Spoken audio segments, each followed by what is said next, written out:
EnterTalk Radio, you're in to all things music.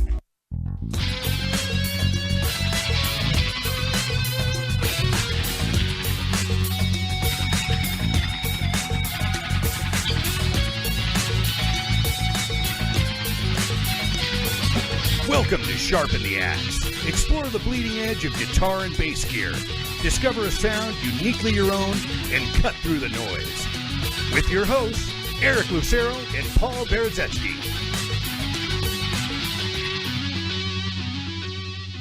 Hey guys, it's Eric Lucero and Paul Berezetsky of Sharpen the Axe on EnterTalk Radio, powered by Pitbull Audio. Welcome to another episode. We have a guest right here with us today, Marty Moore of Moore Bass. Welcome. Oh, thank you. And we, as you can see, we are holding some of his wonderful, very well-crafted instruments here. Now, if we could start, Marty, tell us about your history as a luthier. Started building basses probably back around 2007. Right on. Or so. I was just a bass player at the time and wanted to have a better bass, better playing bass or whatever. And I was in a music store one day and I was looking at a really expensive bass that I couldn't afford. And I think we've all been there. Yeah, exactly. And I thought to myself, I could probably do this if I wanted to, if I really tried. And those were my famous last words. Here we are now. That started me down the road. I mean, the first bass I built was perfectly, totally unplayable. Yeah, it was just a giant experiment to, kind of go through the process or whatever. Nice. Second one went off much better. Actually, I still have the second one at home. All right on. Yeah. And it just grew from there. Kept getting better and better.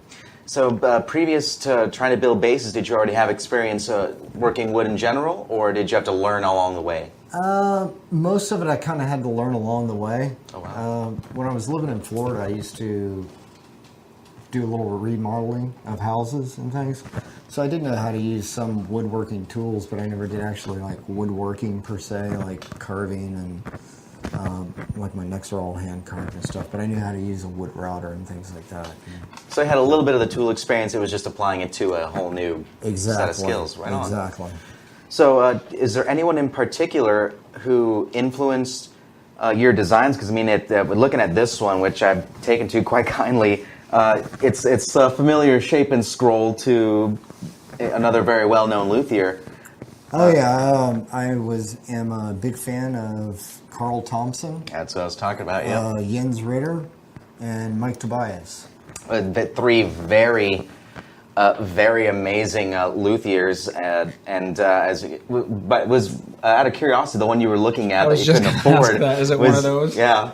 Yeah, actually it was, and I'll refrain from saying which one it was because it's really expensive. But this particular bass here is kind of a homage to both Carl Thompson and Jens Ritter. It's a kind of a blending of both of their body styles in that particular bass.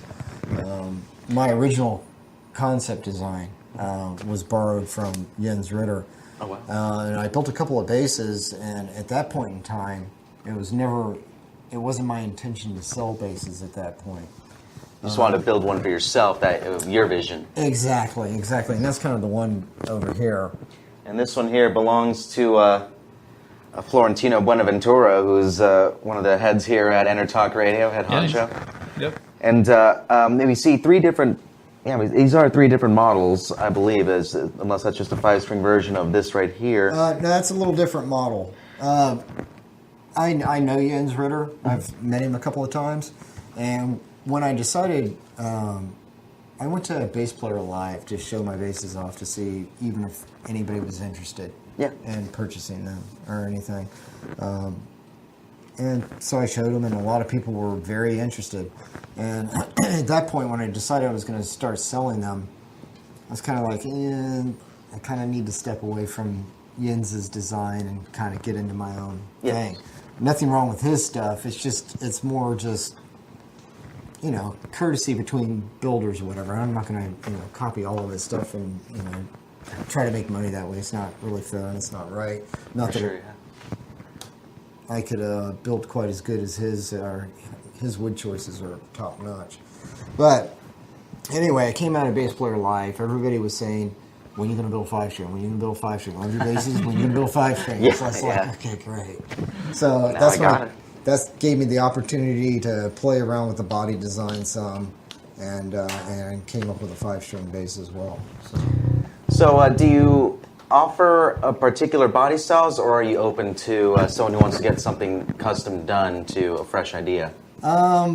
Right now, I'm pretty much staying to my own designs.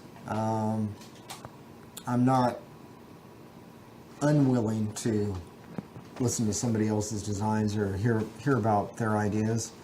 Right now, I'm trying to get my own lines established. Right on. Out there is what I'm trying to do. Like right now, actually, I'm probably gonna, now that I've got these guys done and pretty much done. This one, by the way, I don't make anymore. Oh, so this one is gone now. Yeah, one that off. one's gone. That one's got Tino's cooties on it. It's definitely not for sale at this point. Yeah. Yeah. The two models I'm currently making are the one you got in your hands and the one that Paul has here.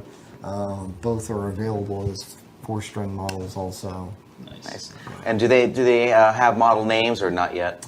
No, not really. It's just an SMB5, and that is an MB5. Right on. Nice.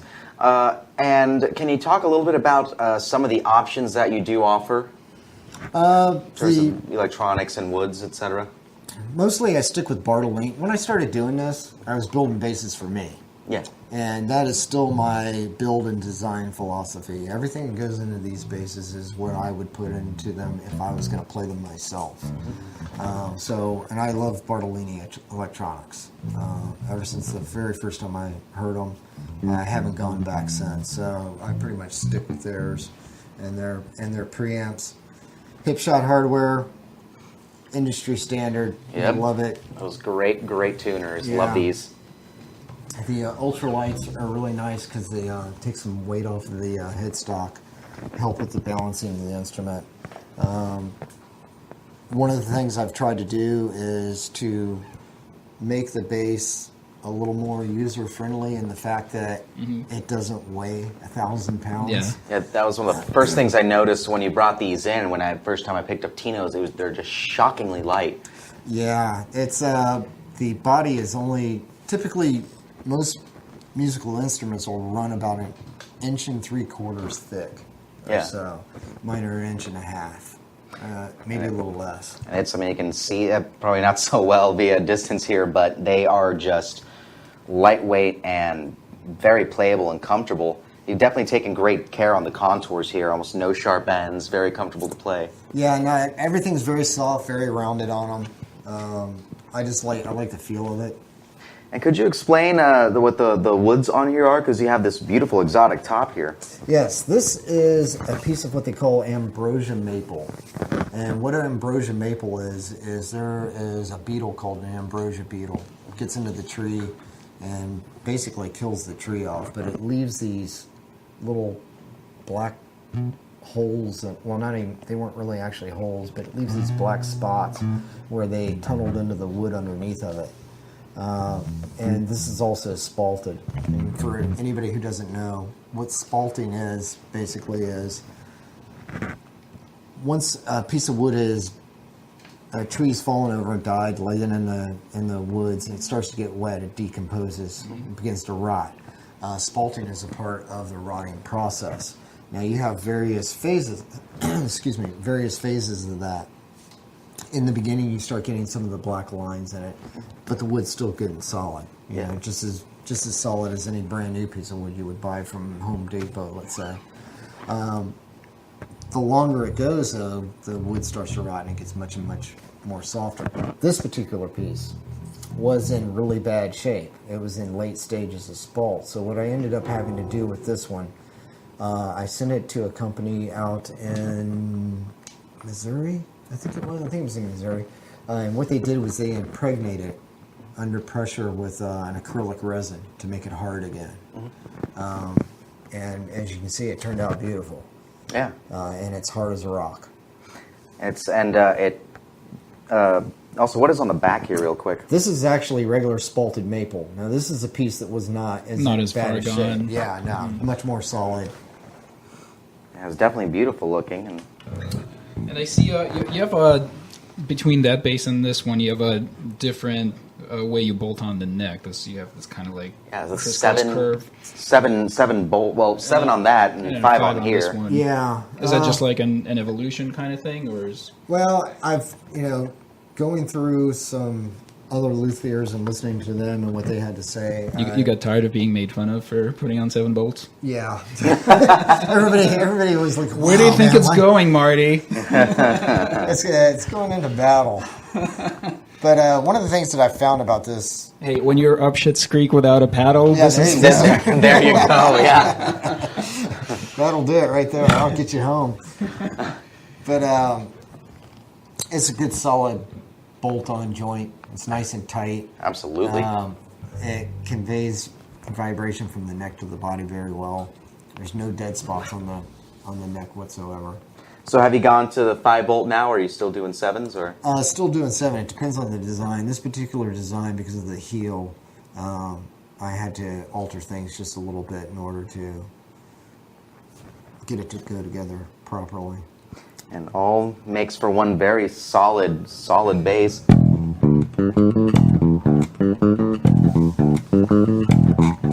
Yeah, well, let's see what that one sounds like, because we got a different choice of woods up on there.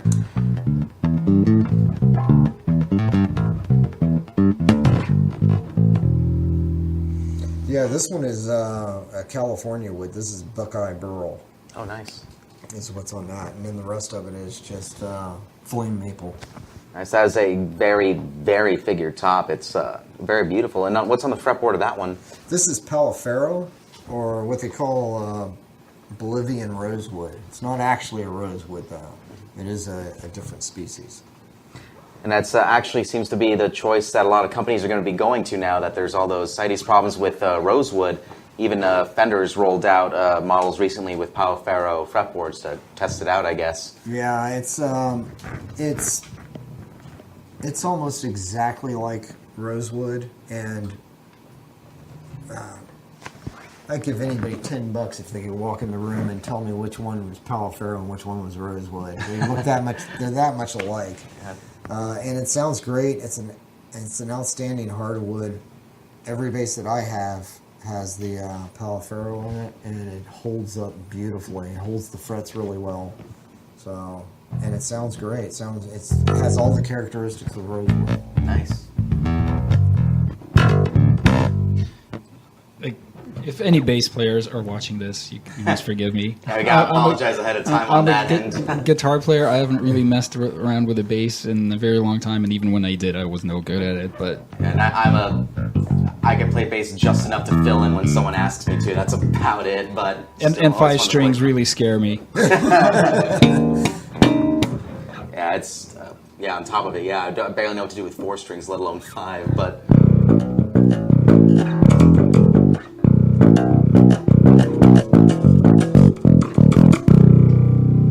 very, very attack rich. Yeah, very snappy. It's a 34-inch scale. A lot of 5-string builders use 35-inch scale to get a little more out of the B string, a little more clarity out of it. But I didn't really want to go with 35-inch scale because I have small hands, and playing 35-inch scale is a little more difficult for me. Gotcha. Yeah. And the strings that I'm using on here, I mean, anybody can use whatever string that they want. They don't have to use anything in particular that I'm using. But I have Diodarios on here, which are, I forget what model they are now, but they're heavy on the bottom and light on the top. Oh, nice. I kind of like gauge strings myself, but the extra heavy B string that's on there does give it extra tension and a lot of articulation. Absolutely. It's and have you been growing an artist roster? Who's out there playing them right now? Nobody famous. I've got a couple in Seattle, Florentino, and always looking to find somebody new. Nice. And what price do your builds start at? 4-string bass starts at $1,980. Nice. And Very reasonable, yeah. 6-string or 5-string is going at $2,650. $2,650 starting. Yeah. And do you do 6-string or short scales? Anything else? 6-string I haven't done yet. I'm still kind of trying to get my head around. I played 6-string for a while, and the neck on it's just a monster. There is a local girl that's a bass player. She plays for Cowgirls from Hell. That I'm not committing to her to anything, but I have chatted. Is that an all girls Pantera cover band? Yes, it is. Yep. Nice. And they are badass too, man. Let me tell you. out. I'm not a Pantera fan at all, but I went and checked them out finally one night, and oh my god, man! Yeah, they are awesome. Yeah, they are just over the top good, really over the top good.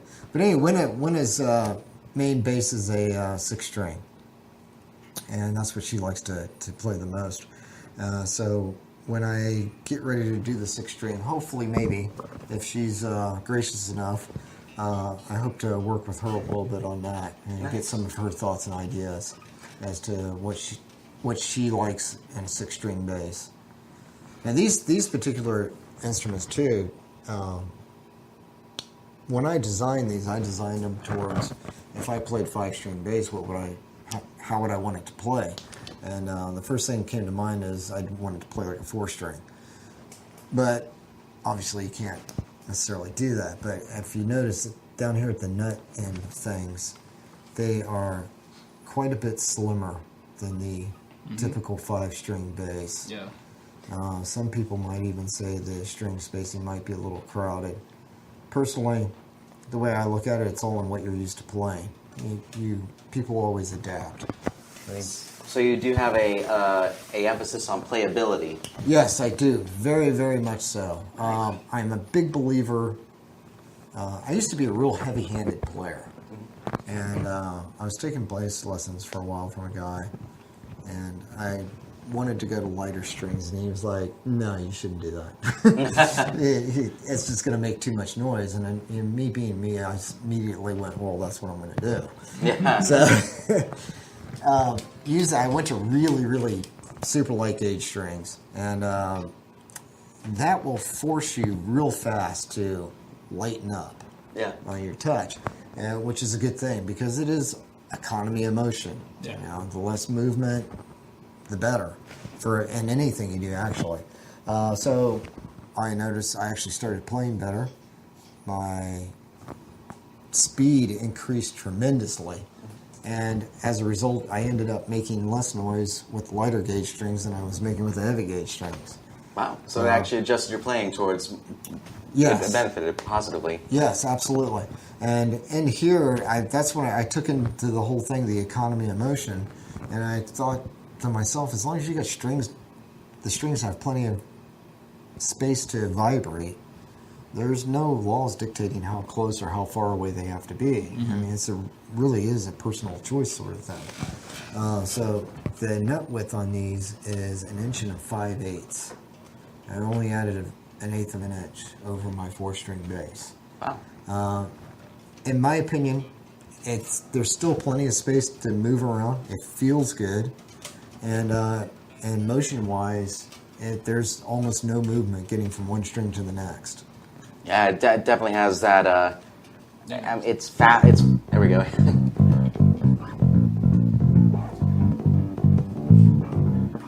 So yeah, it's great, and there's I can always play with the string spacing around there too.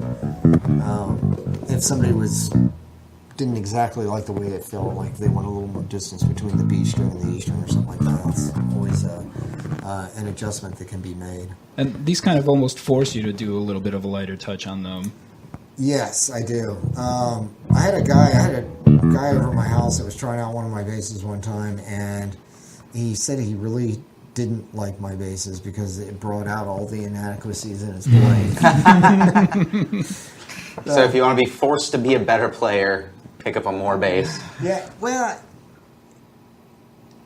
in making them easier to play, you introduce super low actions. If you play with a really heavy hand, you're going to get a little more string noise, a little more fret noise out of it. But if you lighten up your touch, that super low action is going to bring out a much better result in your playing. Nice. So you've loaded this one with passive electronics, Bartolini, just volume and balance there. Correct. So can you explain what you loaded that one over there with?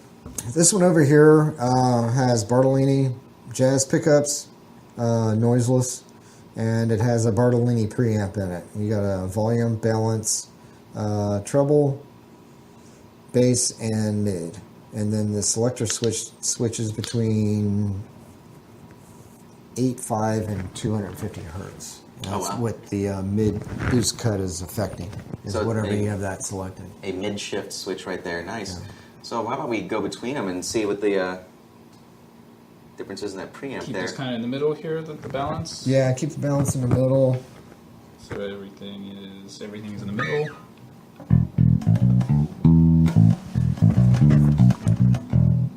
And this is... If you just... Alright, good.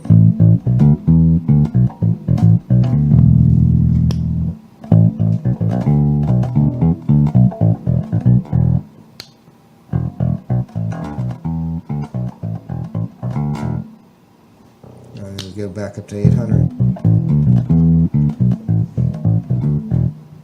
So yeah, that gives you your kind of your frequency range there, and you can boost and cut anywhere in between.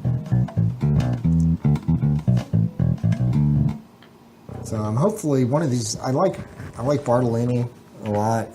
Bartolini's been great to me. Those guys have been absolutely the best. I had planned to go when the last Winter NAMM show came through. I had wanted to go up there and talk to them about doing a custom preamp for me. Oh, wow. But I ended up getting sick. I had the flu real bad, and I had to cancel. What are you looking for in a custom preamp? What I'm looking for is, not so much, I don't really want to change their preamp so much at all, because I really like the sound of it.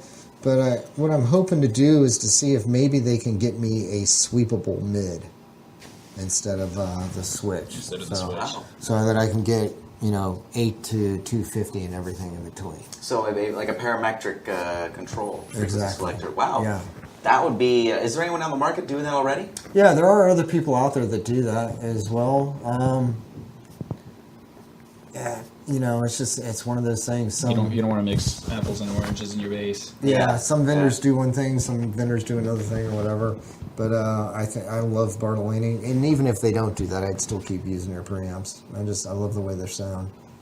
If someone wants something different in there, like Aguilar pickups and preamp, are you willing to do that for them? Or I could do that. Yeah, yeah, absolutely. Oh, so you are pretty much a full custom shop that's willing to work with a customer. Yeah, absolutely. And does he have a turnaround time right now that you can speak for, or? It just depends. It depends a lot upon if I'm building for somebody. Usually, what I quote is 6 months to a year. Gotcha. Start to finish. And the reason for that being is chances are it's going to be right around 6 months. But if something goes awry in the process, then it's going to take longer. It happens. Excuse me. It happens all the time. I'll buy a piece of neck wood, and when I buy the wood, it looks perfectly fine. And then when I cut it, there may be a bad crack down the middle of it, or something like that. So, and depending.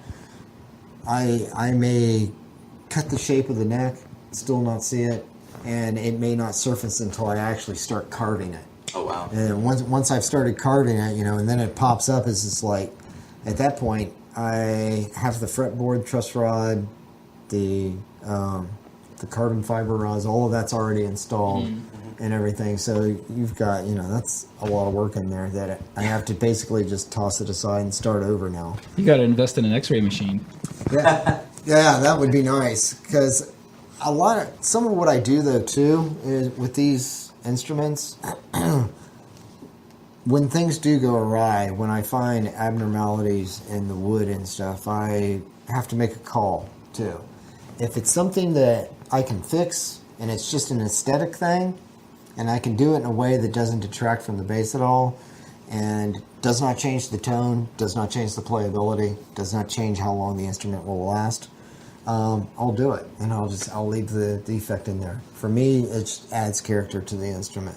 Yeah. Now, on the other hand, if it does affect the playability, or if it affects the tone or something like that, then unfortunately I have to scrap it and get a new piece of wood. And the reason I do that is I don't like throwing wood away, is what it comes down to. Because we were talking about the wood and stuff before. I use a lot of spalted maple these days because almost all spalted maple is salvaged wood. Yeah. Fell down on the wood somewhere, moisture got to it and turned it into what it is today. But that tree wasn't specifically cut down to make matchsticks or bass or whatever the case may be. I've kind of started getting away from some of the. I have some exotic wood at home, but I've kind of most of that I bought when I first started doing this. I started getting into it, and the more I thought about it, I thought, I don't know if I'm completely comfortable with that. So I've kind of strayed away from it, and I try to go with woods that are salvageable, or like lots of maple that's sustainable. Maple basically grows like a weed almost. Yeah. Yeah. So it's. So, real quick, in case someone wants to contact you to get a bass built, where can they reach you? Where's your website? Best place to get me is morebases.com, which is more, MORE dash bases, BASSES.com. Awesome. There's a contact on there, info at, and they can get me through there. That's the quickest, easiest way. Right on. We'll throw the link up on our site and our page. And when we come back from the upcoming break here, we're going to check out your basses in full. And we got 4 pedals as well for basses to check out in this next half. But Marty, thank you very much for joining us. Oh, my pleasure. Hang out with us for the second half? Or? Yeah, absolutely. Awesome. Absolutely. Well, our basses are his basses are here. Yeah, exactly. Going anywhere. Yeah, just leave these with us. We'll take care of them. Yeah, no problem. Yeah, give me a shout when you guys are done. Absolutely. But very beautiful instruments. And we'll be back in the second half. Thank you very much for joining us, guys. And we'll be back in a couple minutes. This is Sharpen the Axe on EnterTalk Radio. Stay tuned. We're going to see what these things sound like. There's some effects. We got overdrives, chorus, envelope filter, and a really rad DI box. all the fun stuff. We'll be right back. Stay tuned.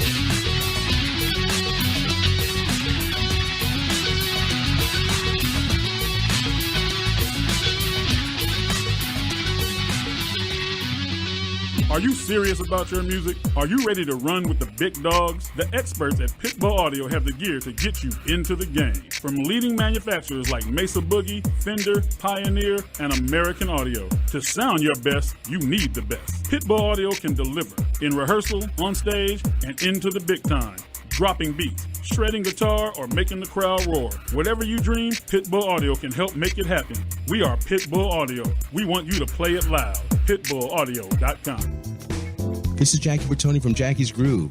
Come join me weekly on my journey through the music business as I take you behind the velvet rope, interviewing industry notables such as Al Di Meola, Michael McDonald, and Al Jarreau, to name but a few.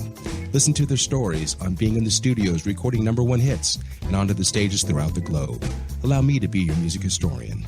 You can hear me live every Monday at 2 p.m. and every Wednesday at 12 noon Pacific Standard Time or 24/7 on jackiesgroove.com. Ready to get your groove on? Hi, I'm Tim Dolbear, the host of Sound Experience on EnterTalk Radio. Each week, I talk with top professional audio engineers, producers, musicians, and the manufacturers that make the tools that we use in the studio each and every day.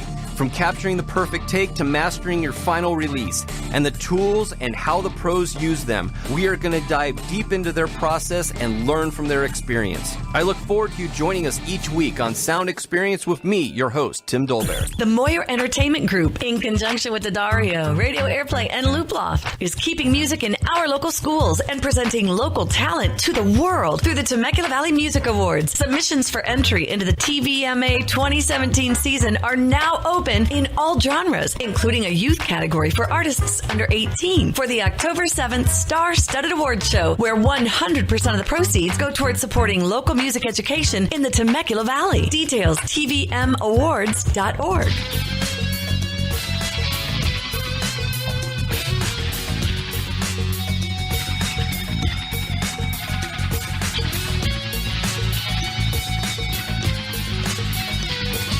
Welcome to Sharpen the Axe. Explore the bleeding edge of guitar and bass gear. Discover a sound uniquely your own and cut through the noise. With your hosts, Eric Lucero and Paul Berezetsky.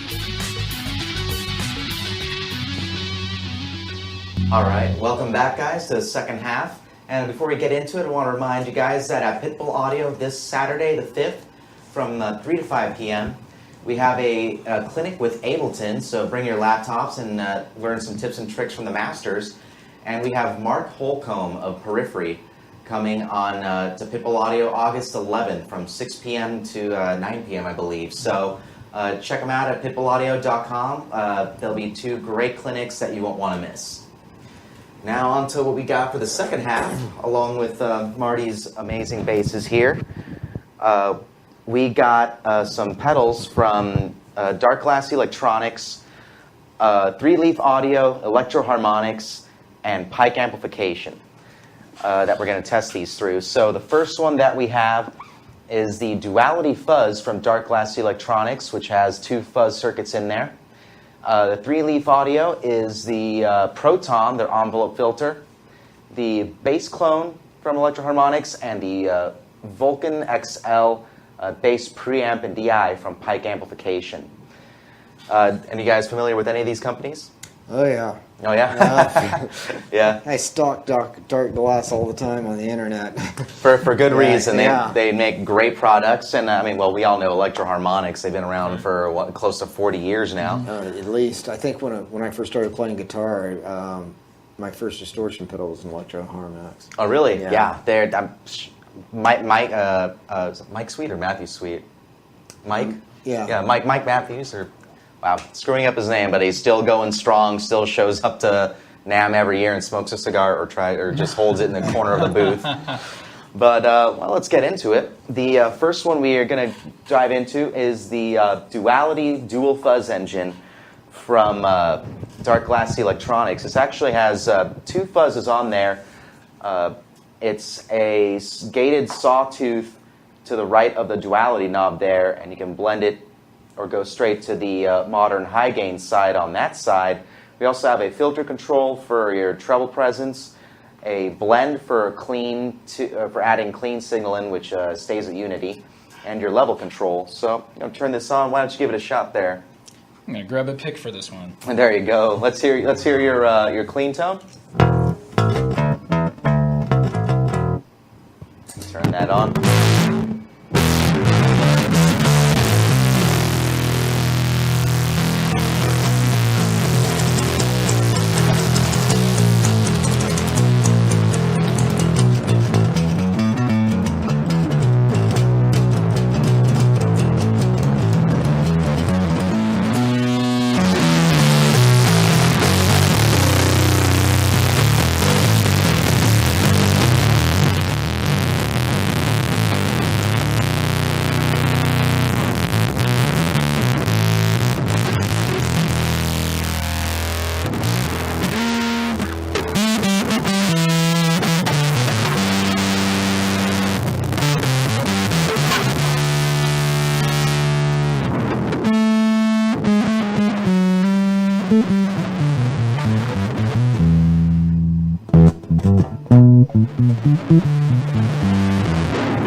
So it is a doom and gloom machine. Absolutely, yeah. It's get your Geezer Butler on, get some Sabbath on with that. Dark Glass Electronics is very much known for their flexibility and the insane variety of tones available in there. And it's two very distinct fuzzes in that box that I like it. Find somewhere in the middle where they're still fighting, and it's not just on one side there. But what's your guys' impression of that one so far? That one could keep me busy for a couple of nights. Yeah, Absolutely. Wrestling with that. And thoughts on it, Paul? Pretty cool. Yeah, it could get out there. I generally not a huge bass fuzz guy, like a little bit cleaner. So, but I kind of like that we're sort of like on the edge where it's starting to break up, but you can still hear some of the clean tone. Coming through. I dig that. And it's, it's been used for decades and by bassists in rock music, but there's so many great players out there now who are all about the low end growl and fuzz, like Sarah Quintero in Spotlights or Brian Cook in Russian Circles, who are just both awesome bass players. But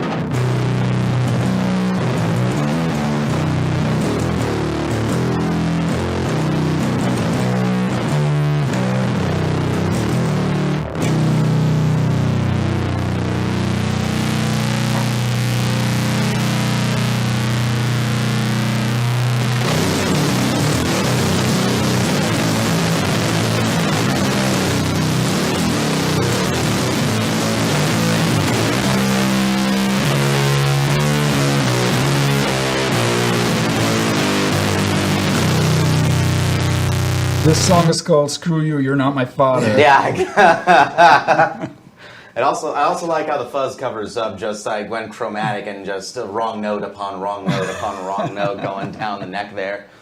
But that is definitely a nice beastly fuzz for anyone out there looking to really just hammer the shit out of your bass tone right there. That'll do it. Absolutely. Now I think the next one's going to appeal to you, Paul, because you're a funk guy. Yep. And this here is the Proton 3-leaf audio Proton, very, very popular. Got controls for output control, input control, a sweep switch, tone, and the decay right there. So let's turn this on.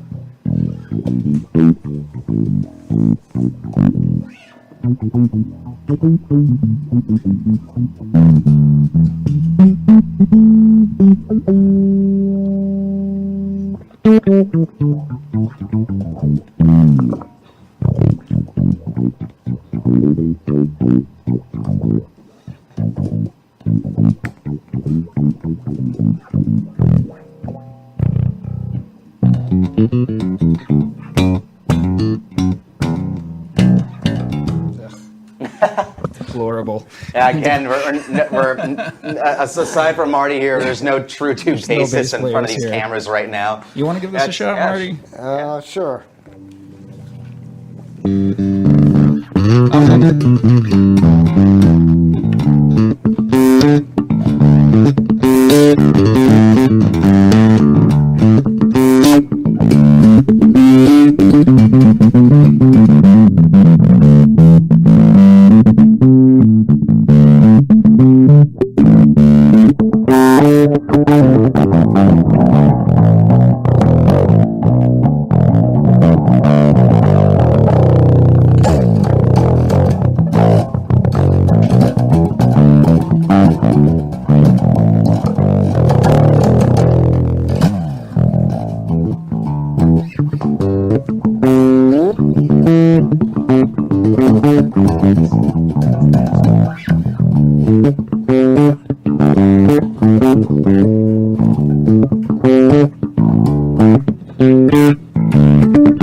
Let's hear those harmonics again. That was nice. Yeah.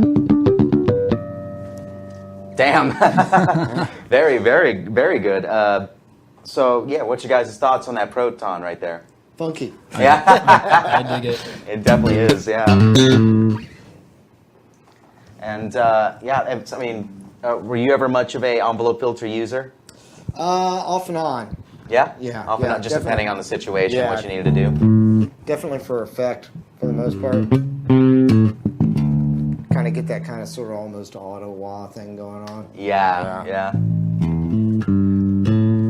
But there's that's one of the most common envelope filters I see out. It's just a constant one now. With a couple other close competitors, but 3-Leaf really hit the nail on the head. They designed. Guitarists can use them, of course, as well, but they are definitely meant for the funk style bass players. A lot of low end, no loss in there. Yeah, absolutely. You can hear it on the B string.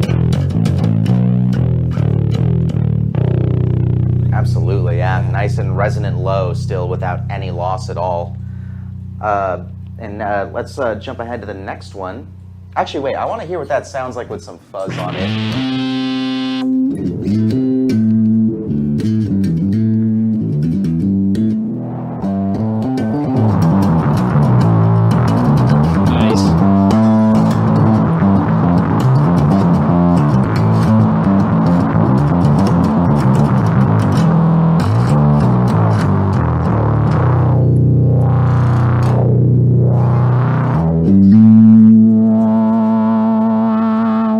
Some EDM swells. There we go.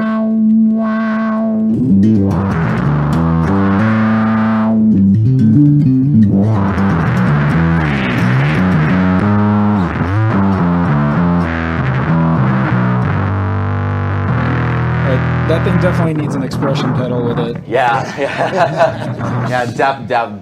Probably the first modification I would love to see on that. Yeah. Or just get your girlfriend to just the one roadie you do have that helps the drummer and load in, load out. Just get that. Step 1, get girlfriend. Yeah. There you go.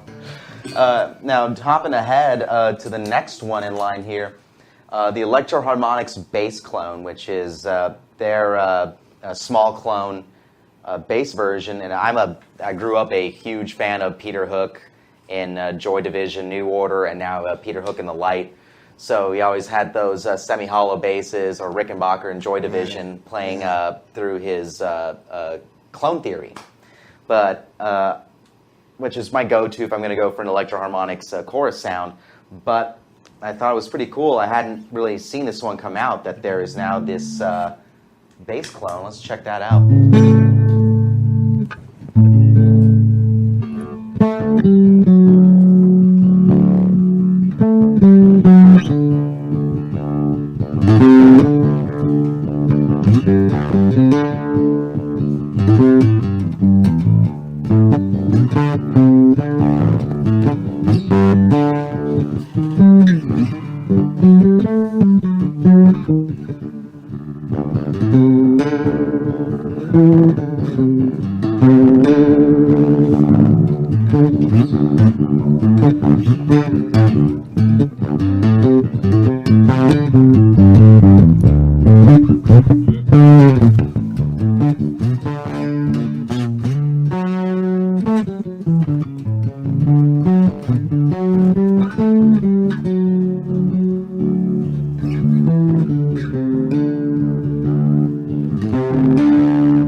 Is there a little bit of drive in that clone, or do we still have a fuzz going? No, the fuzz is off, and let's. Oh, it just sounds like it's just a signal, yeah.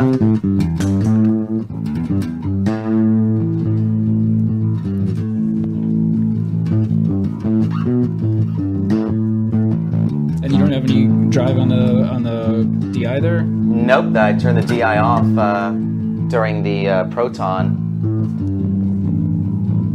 That's a pretty chorus. Yeah. Again, it's familiar to that sound that I grew up with listening to Joy Division and New Order stuff, so this is just right at home for me. I love it. And it's very inexpensive. I think it's only, I think it's under $75 for this one. Nice. And there's a switch on here of crossover that cuts out the lows, so you just have more, of course, in the high end. So let's flip that. Oh, I had it off, so I guess so. This is on, off now.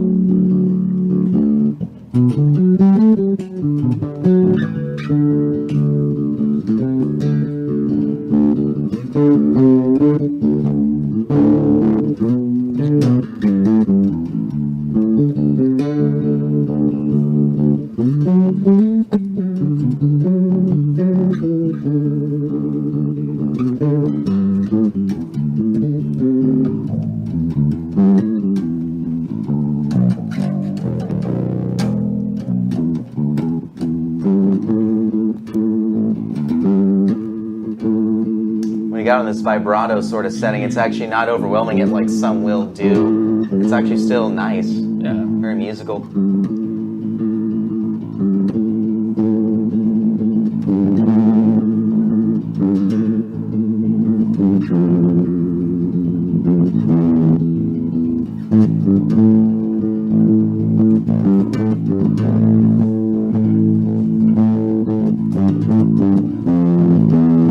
Great way to add some atmosphere. Absolutely, yeah. And because I like to do that kind of thing, let's just throw the fuzz on it. Of course.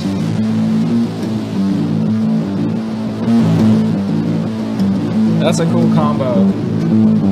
That sounds great.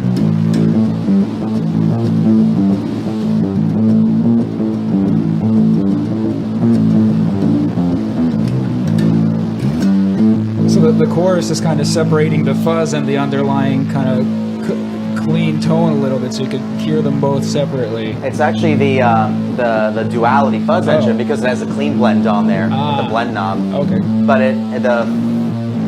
so yeah, both are still, I believe, technically both are still hitting that chorus.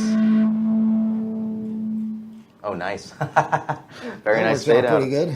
Yeah, right. So you guys' thoughts on the bass clone here? Nice. Very nice. I like it. Yeah. And it's, I mean, like I said, the clone theory and others were the solution for a long time for players trying to get some good bass or chorus in there. But now there's a lot more companies like, Electro Harmonics and Aguilar, for example, and MXR that are all building bass-friendly chorus pedals that retain that high end. I mean.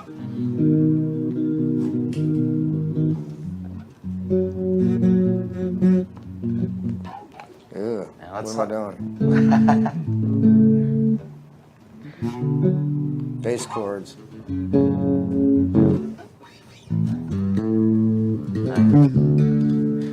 And we'll hop to the last one here, which is a relatively new company called Pike Amplification.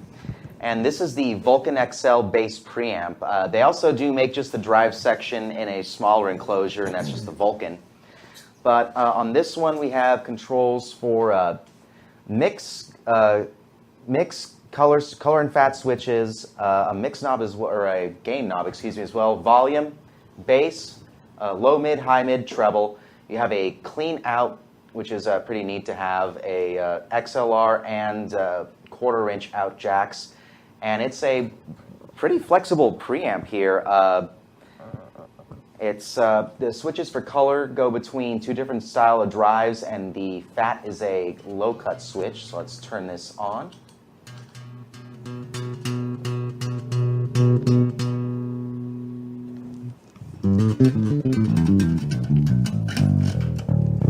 And that was dry right there. Now I have everything at noon here, so I'll just turn it on.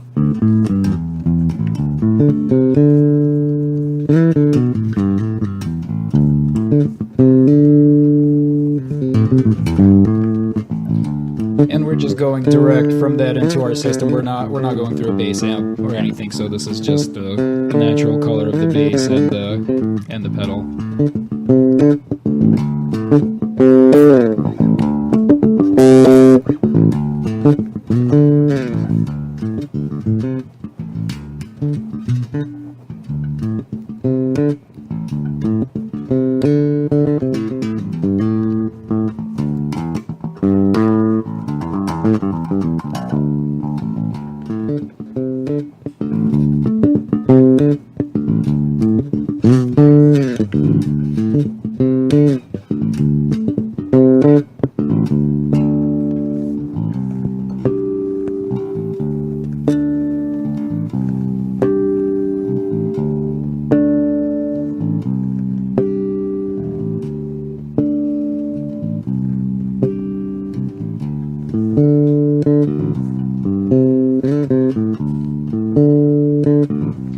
introduce the gain now. Just gonna mix up.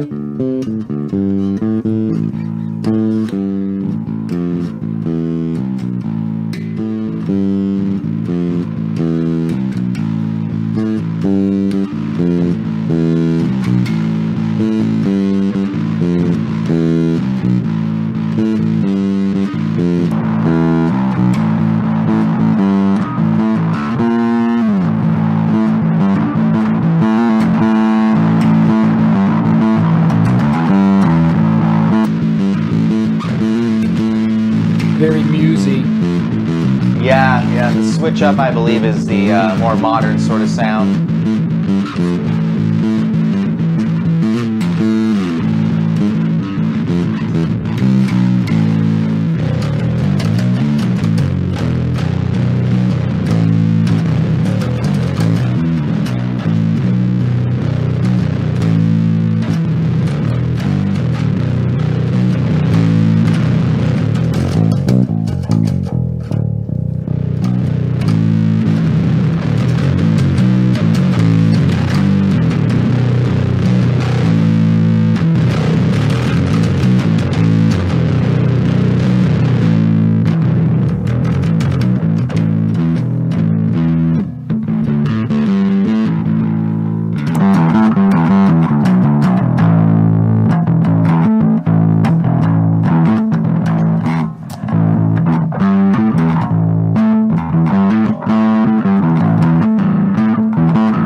Absolutely. Really get a lot of tones out of it. And it's well designed. I mean, it's not an overly large pedal like some preamps are that take up a lot of space, and it gives you a variety of output. I like that you can you have a clean out as well. So I mean, you can run it through two separate rigs if you wanted to, the dirty and clean. Very cool. Yeah, it's a great box. It's one of the only two pedals available from Pike Amplification. They also make some preamp modules and stuff like that. PikeAmplification.com, I believe, is the website worth checking out. But I know you were a Dark Glass fan with the preamps you heard, like the B7K, etc. So what's both of your guys' thoughts on the Vulcan so far? I like it. I would like to spend some time with that. Yeah. For a while, yeah. See what I can get out of it. Yeah, I like it too. I haven't really, I haven't tried the other one. I'm not very well versed in bass effects, but I'm really impressed with the versatility of it and the, how you could switch from like vintage kind of grungy garage sounds to a more modern drive to just nice clean articulation. Cool pedal. Yeah, it's again a very versatile box that can please the guy who's looking for like a driven B15 drive, which is the color switch down, or a more modern high gain, kind of like you said, like a Muse sort of thing in the up position there. But yeah, there's a lot of players who are even eschewing a bass amp completely and just bringing a pedal board with a DI box like this at the end. Into the house PA. Yeah, and hope that you have a monitor to yourself at least, or happen to be near some subs. But it's a great way to go. Yeah, let's give it a shot, because very important to a lot of players these days is how a preamp will take pedals. And actually, when we tested the duality fuzz earlier, we had the Vulcan on, but had the drive bypassed, and then I turned it off during the Proton. But let's with some of the drive in there, let's see how some of that hits.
Proton into this.